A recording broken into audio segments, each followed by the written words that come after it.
Terima kasih Anda masih bersama kami. Bagi Anda yang baru saja bergabung, kami hadirkan 3 berita utama hari ini. Menolak dipindahkan, puluhan pedagang pasar Renteng di Lombok Tengah terlibat adu mulut dengan petugas. Terbelit utang piutang, seorang wanita di Mataram diringkus polisi karena mencuri perhiasan milik saudaranya. Rayakan Hari Raya Galungan, ribuan umat Hindu di kota Mataram beramai-ramai bersembahyang ke Pura Agung bersama keluarga.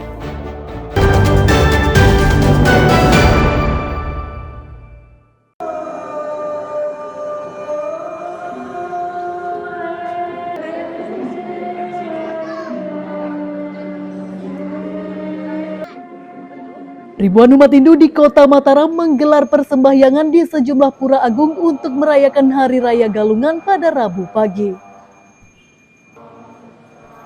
Salah satunya seperti di Pura Pasopati yang ramai didatangi warga bersama anggota keluarganya untuk bersembahyang.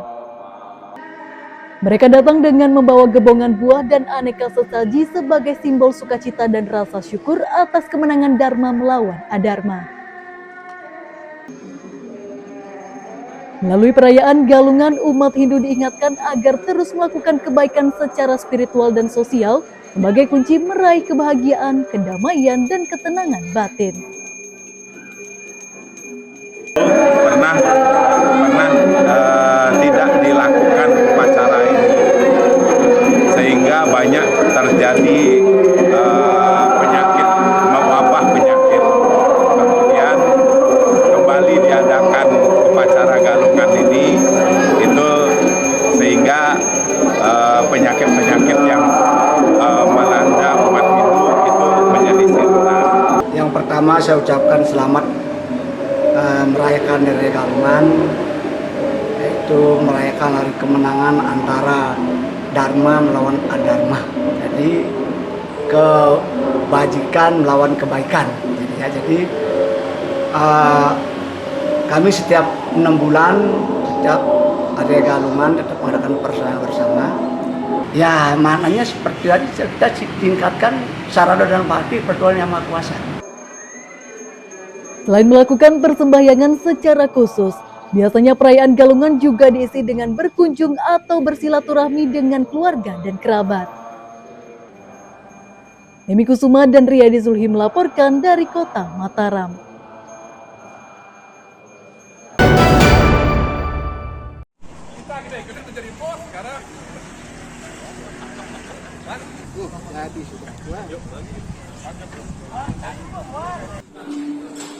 Lembaga Permasyarakatan kelas 2A Lombok Barat memperketat sistem pengamanan dan pengawasan melalui penerapan teknologi digital sejak awal bulan November lalu.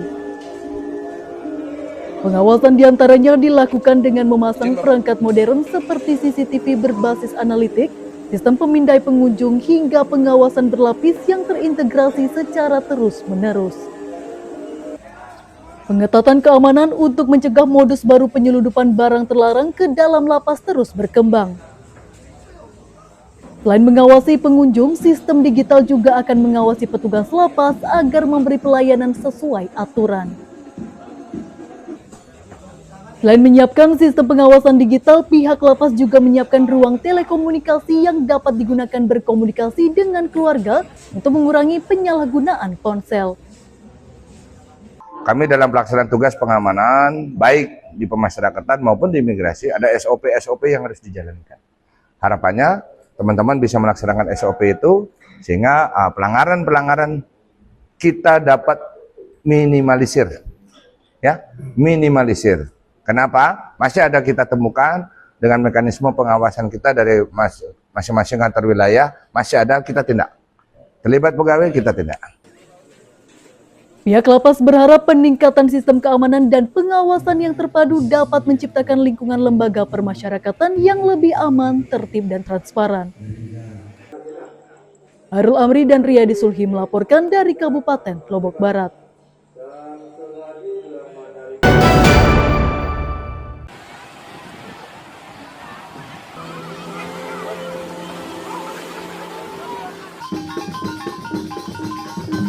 8 agenda wisata daerah di Provinsi Nusa Tenggara Barat diusulkan masuk dalam daftar Karisma Event Nusantara atau KEN Kementerian Pariwisata pada tahun 2026.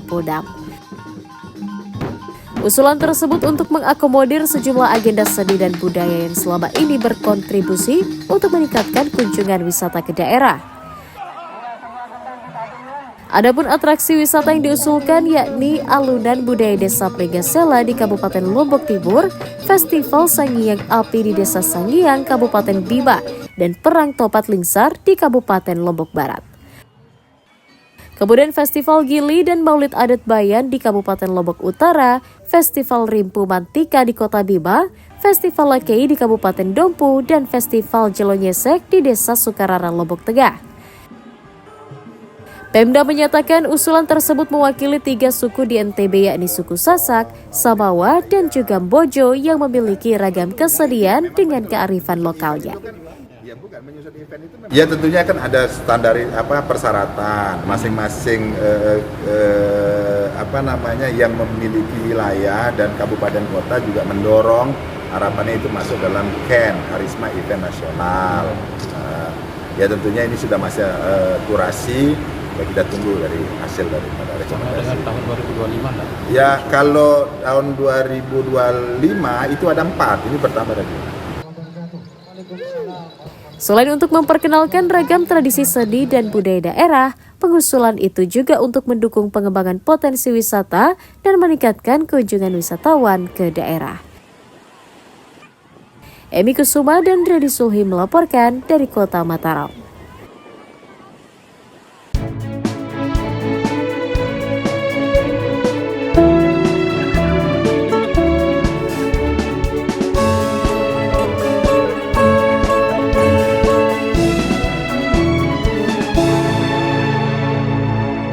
Informasi tadi sekaligus menutup perjumpaan kita di Berita Daerah hari ini. Jangan lupa subscribe channel YouTube Liputan 6 SCTP Daerah. Atas nama rekan yang bertugas, saya Hairul Amri mengucapkan terima kasih atas kebersamaan Anda. Sampai jumpa dan selamat beraktivitas.